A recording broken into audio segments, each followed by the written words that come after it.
Halo kerabat, saya Repok TV dari Center for Study Indonesian Food and Anthropology membahas tentang studi makanan atau antropologi pangan dan pola makan memiliki sejarah panjang dalam antropologi dimulai pada abad ke-19 tentunya dengan diawali dari catatan-catatan Garrick Mallory ya seorang etnolog bahasa isyarat dalam suatu suku. Nah, kemudian ada beberapa catatan studi-studi penting sebelum tahun 1980-an yang memberikan gambaran sejarah bidang-bidang pangan gitu, termasuk ke antropologi dan sosiologi pangan. Namun, ada fokus-fokus pada karya-karya yang diterbitkan setelah tahun 1984. Dan hal ini kan membuktikan bahwa studi tentang makanan dan pola makan itu penting atau tidak gitu untuk kepentingan diri sendiri dan banyak golongan atau banyak komunitas ya. Karena makanan sangat penting bagi keberadaan manusia dan seringkali tidak tersedia dalam jumlah yang cukup. Nah, disitulah masalahnya yang akan berdampak pada keharmonisan budaya ya dalam suatu kelompok. Adapun sebidang-sebidang seperti sejarah pangan, sosiologi pangan gitu. Nah, itu bisa diperdebatkan sebetulnya termasuk antropologi pangan juga dan akan memajukan atau mengembangkan ya teori serta metodologi penelitian antropologi harusnya.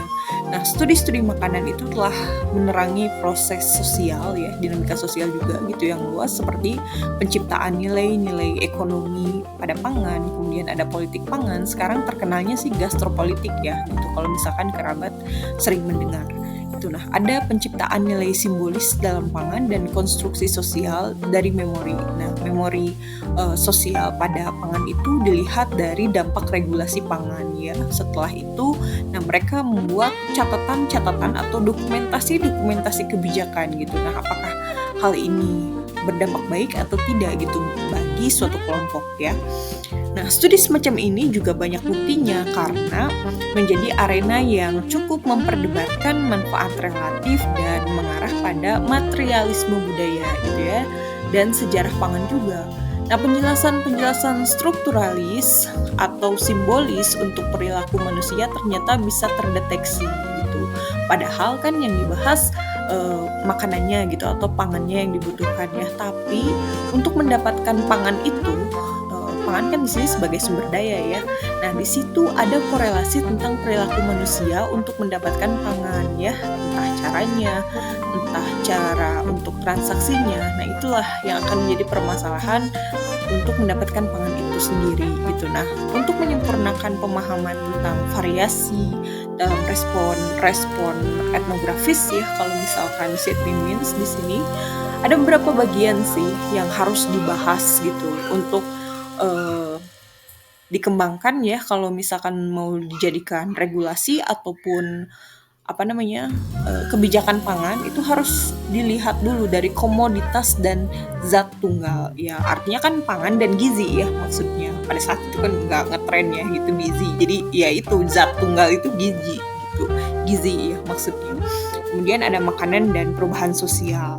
Kemudian semakin kesini setelah adanya industri pangan ya, para sejarawan pangan, kemudian antropolog pangan itu melihat ada ketidakamanan pangan gitu. Karena ketika ada permintaan yang banyak, pasti kan high demand ya, itu tinggi gitu dan produktivitas pasti digenjot gitu. Nah, disitulah ketidakamanan pangan itu menjadi sangat krusial atau menjadi penting ya.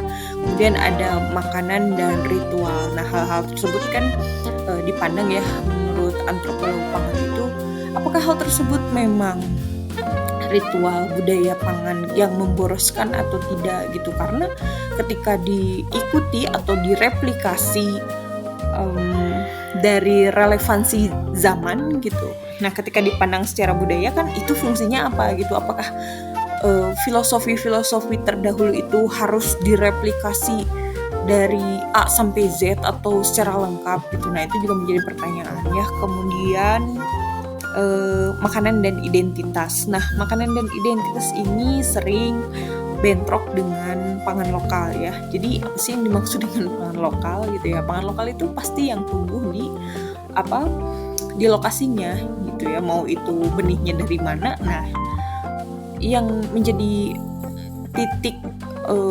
definisi lokalnya itu adalah dia tumbuh di lokasi tertentu gitu. Nah itu sama mirip kayak endemik ya gitu.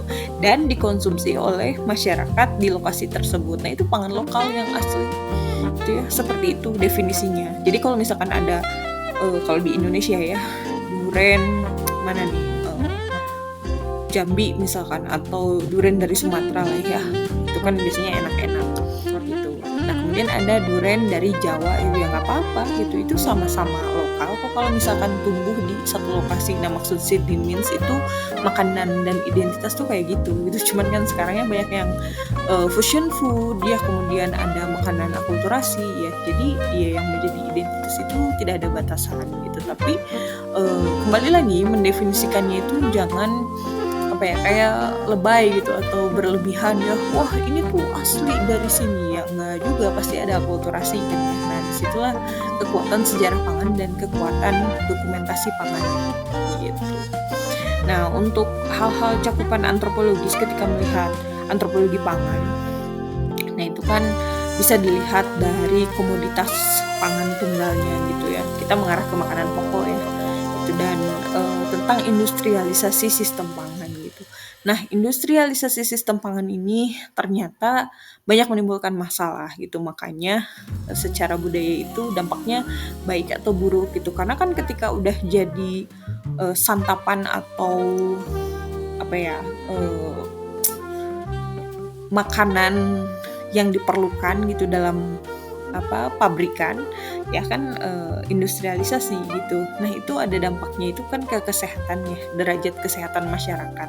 Nah apakah makanan-makanan pabrikan atau makanan-makanan industri ini akan berpengaruh pada kesehatan selanjutnya atau tidak? Nah di situ akan lebih dibahas lagi oleh sosiologi pangan. Jadi fondasinya begitu ya kalau melihat dari kacamata antropologi pangan dari seorang antropolog pangan Sydney Mintz.